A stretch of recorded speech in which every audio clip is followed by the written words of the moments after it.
ហើយពិតជាខ្លោចចិត្តភរិយាលោកកែវវាសនាបានរៀបរាប់ពីអារម្មណ៍ពិតនៅក្នុងអំឡុងពេលសម្រាប់កូនហើយជួបប្រទះរឿងទាំងអស់នេះការ៉ូ SPC មានច្រើនពណ៌ច្រើនជម្រើសធ្វើឲ្យគេហដ្ឋានលោកអ្នកកាន់តែទំនើបស៊ីវិល័យអត្ថប្រយោជន៍ងាយស្រួលក្នុងការដំឡើងមិនសាយជាតិពុលក្នុងបន្ទប់ធន់នឹងការកកិតប្រើប្រាស់ធន់បានយូរឆ្នាំមិនជ្រាបទឹកការពារសត្វកណ្ដៀអាចផ្លាស់ប្ដូរទីតាំងពីកន្លែងមួយទៅកន្លែងមួយយ៉ាងងាយស្រួលសម្អាតមិនរអិលអាចរៀបបានគ្រប់ទីកន្លែងការ៉ូ SPC ធ្វើឲ្យគេហដ្ឋានរបស់អស់លោកអ្នកកាន់តែទំនើបស៊ីវិល័យមានលក់ដុំនិងរាយសម្រាប់ព័ត៌មានលម្អិតសូមទំនាក់ទំនងមកកាន់លេខទូរស័ព្ទ015 988 449នៅក្នុងនោះផងដែរគេឃើញថានៅលើបណ្ដាញសង្គមផ្លូវការរបស់ភរិយាតារាចម្រៀងលោកកែវវាសនានោះគឺអ្នកនាងលឹមសុគន្ធារីបានសរសេរសារយ៉ាងវែងអន្លាយក្នុងអត្ថន័យរៀបរាប់ពីរឿងរ៉ាវដើមចំនៅក្នុងអំឡុងពេលដែលអ្នកនាងពពោះកូនទី3ហើយបានជួបប្រទះរឿងដ៏សែនឈឺចាប់និងមានការឆ្លងកាត់នៅរឿងរ៉ាវជាច្រើនទម្រាំមកឈរដល់ចំណុចមួយនេះគឺពិតជាបានឆ្លងកាត់នៅមេរៀនយ៉ាងធំណាស់សម្រាប់អ្នកនាងនៅក្នុងសារនោះផងដែរបាននិយាយថាជីវិតម្ដាយថ្លៃផ្ញើជូនស្ត្រីទាំងអស់សូមរៀបរាប់ពីជីវិតដែលខ្ញុំជួបពេលសម្រាប់កូនទី3វែងគួរសមតែចង់ចែករំលែកខ្ញុំពពោះកូនទី3បាន38សប្តាហ៍គត់ក៏ធ្លាក់ឈាមមកទៅពេទ្យទាំងកណ្ដាលយប់អ្នកគ្រូពេទ្យប្រចាំរបស់ខ្ញុំក៏គាត់បើកឡានមកពេទ្យទាំងយប់មកមើលខ្ញុំផ្ទាល់ហើយក៏លូកស្បូនមើលថាស្បូនបើកបាន1កាំហើយអូនចង់វះឲ្យហើយក៏បានខ្ញុំក៏សួរអ្នកគ្រូពេទ្យថាអ្នកគ្រូខ្ញុំអាចវះស្អែកបានទេគាត់ថាបានមិនធានាដល់ថ្ងៃស្អែកនោះទេខ្ញុំនឹងប្តីក៏សម្រេចចិត្តភ្លាមថាអូខេរយៈពេលរៀបចំវះលឿនខ្លាំងមែនទែនសម្អាតខ្លួននិងដាក់សេរ៉ូមចូលបន្ទប់វះកាត់និងចាក់ឆ្អឹងខ្នងហើយវះកូនចេញមកសរុបទាំងអស់ត្រឹមតែរយៈពេល1ម៉ោងជាងខ្ញុំបានឃើញមកកូនពេទ្យថាកូនខ្ញុំសុខភាពល្អណាស់គីឡូក៏គ្រប់ល្អទៀតខ្ញុំនិងប្តីក៏រំភើបបន្ទាប់មកពេទ្យឲ្យប្តីខ្ញុំចេញក្រៅខ្ញុំនៅបន្ទប់វះជាមួយពេទ្យជាច្រើនខ្ញុំមានអារម្មណ៍ថាហេតុអីខ្ញុំវះលើកនេះដេយូរម្លេះខ្ញុំសួរទៅគ្រូពេទ្យជារឿយថាអ្នកគ្រូខ្ញុំចិត្តហើយនៅគាត់ឆ្លើយថាហើយលើហើយបន្ទាប់ពីបានចប់សពគ្រប់ហើយពេទ្យក៏បានរុញខ្ញុំទៅបន្ទប់តាមដានធ្លាប់កូនមុនខ្ញុំគេងបន្ទប់តាមដានតែ1ម៉ោងជាងពេទ្យរុញទៅបន្ទប់ធម្មតាហើយតែនេះអត់ទេឈាមខ្ញុំធ្លាក់មិនឈប់ឈរខ្ញុំក៏សួររកប្តីខ្ញុំមកនៅចិត្តខ្ញុំអ្នកគ្រូពេទ្យក៏ទៅតាមប្តីខ្ញុំមកចិត្តខ្ញុំពេលនោះខ្ញុំឃើញសកម្មភាពអ្នកគ្រូពេទ្យដៃមួយបដូរទៅដៃមួយមិនស្រាកស្រានព្យាយាមម៉ាស្សាពោះឲ្យខ្ញុំកន្ត្រាក់ស្បូនដើម្បីឲ្យឈាមឈប់ហូរថែមទាំងប្រើរបស់ខាត់ឈាមទៀតតែឈាមនៅតែហូរពេលនោះលោកគ្រូពេទ្យអ្នកគ្រូពេទ្យបានស្វាស្វែងជាខ្លាំងហើយបញ្ចូលឈាមឲ្យខ្ញុំពី1កំប្លោកចូល1កំប្លោកនៅតែហូរមកទៀតពេលនោះខ្ញុំក៏អស់កម្លាំងខ្សោយទៅជើងទាំងពីរនិងដៃទាំងពីររបស់ខ្ញុំពោពេញទៅដោយការភ្ជួរសេរ៉ូមនិងបញ្ចូលឈាមលុះដល់ចិត្តភ្លឺក៏គ្រូពេទ្យនិយាយជាមួយប្តីខ្ញុំមុតថា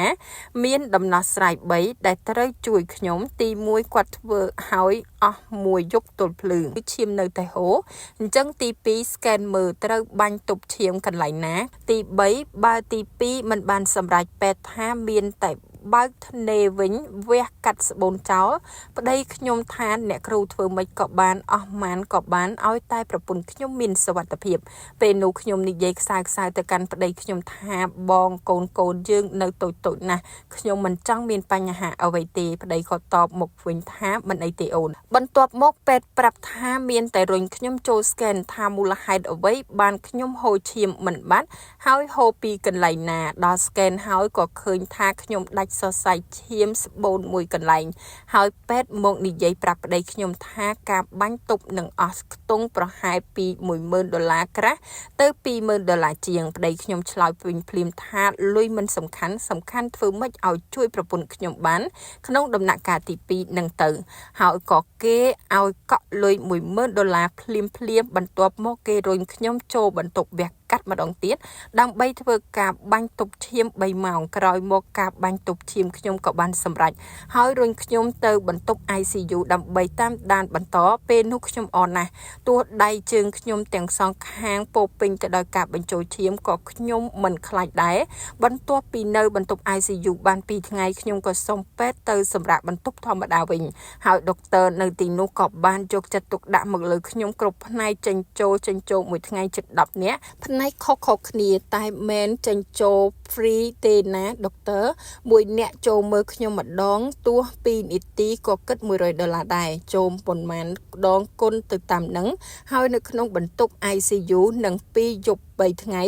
សូម្បីតែ5នាទីក៏ខ្ញុំគេងមិនលក់ដែរខ្ញុំមានការទឹះជាខ្លាំងខ្សែចាប់ជីបចរនិងចង្វាក់បេះដូងពេញខ្លួន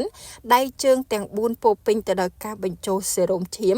សរុបទម្រាំខ្ញុំបានមកនៅក្នុងបន្ទប់ធម្មតាវិញខ្ញុំបានបញ្ចូលឈាមសរុបទាំងអស់13កំប្លោកខ្ញុំបានសម្រេចក្នុងដំណាក់កាលទី2បានជោគជ័យគ្រាន់តែបាញ់ទប់ឈាមសរសៃស្បូនតាមក្រលៀនស្នាមបាញ់ប៉ិនចុងធុកដោយមិនមានការកាត់ស្បូនឬគ្រោះថ្នាក់ដល់ជីវិតឡើយពេទ្យក៏លាន់មាត់ថាអូនឯងបនធំណាស់ក្នុង10000នាក់ក្នុងមួយសំណាងគឺអូនឯងនេះហើយ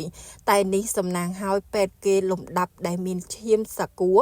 ឲ្យយើងស្រាប់សេវាកម្មតនចិត្តបញ្ជាក់លុត្រាតែយើងលុយដល់ដែរព្រោះគេតម្រូវឲ្យកក់លុយមុនរហូតខ្ញុំចូលសម្រាកបន្ទប់ព្យាបាលធម្មតាបានតែ3ថ្ងៃខ្ញុំសូមពេទ្យមកផ្ទះមុនកំណត់មូលហេតុខ្ញុំគេងនៅពេទ្យអត់លក់អញ្ចឹងបារម្ភពីសុខភាពខ្ញុំកុំឲ្យកាន់តែខ្សោយ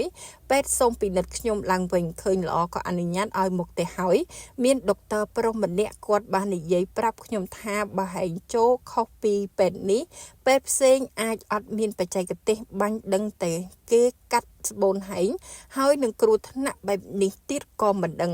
ពេលមកដល់ផ្ទះខ្ញុំបានចាប់ផ្ដើមគេងលក់បានខ្លះសុខភាពខ្ញុំក៏ចាប់ផ្ដើមប្រសើរឡើងពីមួយថ្ងៃទៅមួយថ្ងៃពេទ្យតម្រូវឲ្យខ្ញុំញ៉ាំសាច់គោនិងអាហារបំពន់គ្រាប់ឈាមឡើងវិញឲ្យបានមួយខែតែមកដល់ផ្ទះដំបងផ្លូវចិត្តខ្ញុំទន់ជ្រាយណាស់ថាហេតុអ្វីខ្ញុំជួបបែបហ្នឹងនិយាយជាមួយប្តីពេលណាក៏ទឹកភ្នែកហូរមកដែរតែបានប្តីនៅក្បែរចាំលើកទឹកចិត្តរហូតចាប់ពីពេលនោះមកខ្ញុំរឹងមាំកាន់តែភ្ញាក់ខ្លួនថាជីវិតយើងម្នាក់កុំថាថ្ងៃស្អែកតែ1ម៉ោងក្រោយក៏យើងមិនដឹងថាជីវិតយើងនឹងទៅជាយ៉ាងណានោះដែរខ្ញុំក៏ចាប់ផ្ដើមបដូរការគិតចាប់ពីពេលនោះមកខ្ញុំកាន់តែស្រឡាញ់ខ្លួនឯងគ្រួសារនិងមនុស្សល្អៗជុំវិញខ្លួនឲ្យកាន់តែច្រើនជាងលុយ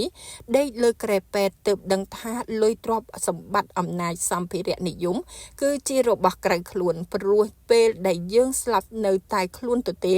ខ្ញុំឃើញថាសង្គមមួយនេះដោយសារការបង្ហាញភាពមានបាននិងសម្ភារៈនិយមធ្វើឲ្យមនុស្សប៉ះទង្គិចផ្លូវចិត្តច្រើនអ្នកខ្លះក៏មានការច្រណែនគ្នាឆ្លោះគ្នាស្អប់គ្នាដោយសារតែលុយតែអ្វីដែលយើងគិតឲ្យដល់យើងបានឃើញអ្វីដែលល្អដែលគេបង្ហាញតែប៉ុណ្ណោះអ្វីដែលគេមិនបង្ហាញគឺយើងមិនបានដឹងថាមនុស្សម្នាក់ជួបការលំបាកអ្វីនោះទេអ្វីដែលគេមិនបង្ហាញគឺយើងមិនដឹងថាមនុស្សម្នាក់ជួបការលំបាកតស៊ូយ៉ាងណាទេអ្វីដែលសំខាន់ជោគជ័យសម្រាប់យើងនោះគឺយើងមានសុខភាពល្អរស់បានយូរដល់ចាស់ជីវិតខ្លីណាស់មួយឆ្នាំក៏លឿនដែរកុំចំណាយពេលច្រណែននឹងអ្នកដទៃគេមានជាងយើងឬជោគជ័យជាងយើងឬខឹងស្អប់គុំគួរអ្នកណាអីជីវិតយើងខ្លីណាស់ក៏មិនដឹងថាថ្ងៃមុនយើងជួបរឿងអ្វីខ្លះពេលវេលាពិតជាខ្លីណាស់ធ្វើឲ្យពេលវេលាដែលនៅសេសសល់រស់នៅឲ្យសប្បាយរីករាយរស់នៅដោយភាពសុខសាន្តពេលនេះខ្ញុំយល់កាន់តែច្បាស់ពីតម្លៃនៃសេចក្តីសុខនិងរស់នៅក្នុងជីវិតពិតយើងត្រូវរីករាយពេញចិត្តនៅអ្វីដែលយើងកំពុងតែមានលុយអ្នកណាក៏ស្រឡាញ់រកលុយនៅតែរកនៅតែមានដែនកំណត់អត់លោភលន់ទេតែត្រូវមានពេលវេលាសម្រាប់ខ្លួនឯងនិងស្រឡាញ់គ្រួសារឲ្យបានច្រើនកុំប្រៀបធៀបខ្លួនឯងទៅនឹងអ្នកដទៃគេជោគជ័យបែបគេយើងជោគជ័យបែបយើងចុងក្រោយអរគុណប្តីសម្លាញ់ដែលនៅក្បែរអូនរហូតហើយបងបានបង្រៀនអូនច្រើនឲ្យចេះស្កប់ស្កល់នឹងអ្វីដែលយើងមានហើយកុំសម្លឹងមើលពិភពលោកក្រៅច្រើនពេកត្រូវរស់នៅបែបយើងគ្មានការប្រកួតប្រជែងជាមួយអ្នកណាទាំងអស់ អាយុកាន់តែច្រើនហើយយើងរាប់តែមនុស្សល្អៗដែលយល់ពីតម្លៃយើងបានហើយនៅក្នុងនោះផងដែរគេឃើញថាក្រោយពីមានការអានសាររបស់ភរិយាលោកកែវវាសនាហើយនោះបានធ្វើឲ្យមនុស្សស្រីមិនតិចទេមានការshareនិងលើកទឹកចិត្តយ៉ាងខ្លាំងព្រោះថាគ្មានអ្នកណាយល់ច្បាស់ពីអារម្មណ៍មនុស្សស្រីដូចមនុស្សស្រីនោះទេ